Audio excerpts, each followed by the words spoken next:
Hindi ko alam kung kailan na ma-open yang airport na yan, kasi siyempre malapit na ako mag-uwi. Sana makauwi na ako agad-agad, as in. Kasi baka sa June ata ako makauwi. Sana nga. Kasi siyempre nakakalurks din ha. Naghihintay na yung love ko. Palagi na lang niya sinasabi, umuwi ka na, umuwi ka na.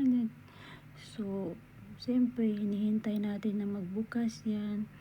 Tapos hinihintay rin natin yung kapalit natin dito para makauwi na sa Pilipinas. Ang sarap guys sa Pilipinas talaga, 'di ba? Kesa dito, super nakakalungkot kahit may pera ka rin. Pero mas maganda rin talaga sa Pilipinas. Siyempre nakikita mo yung family mo, yung mahal mo sa buhay, especially yung love mo, 'di ba? Ganun talaga yung buhay, kaya malapit na love. Stay put ka lang diyan ha, maghintay ka lang kasi malapit na ako umuwi. Love you, love. Nami-miss talaga kita. Miss you.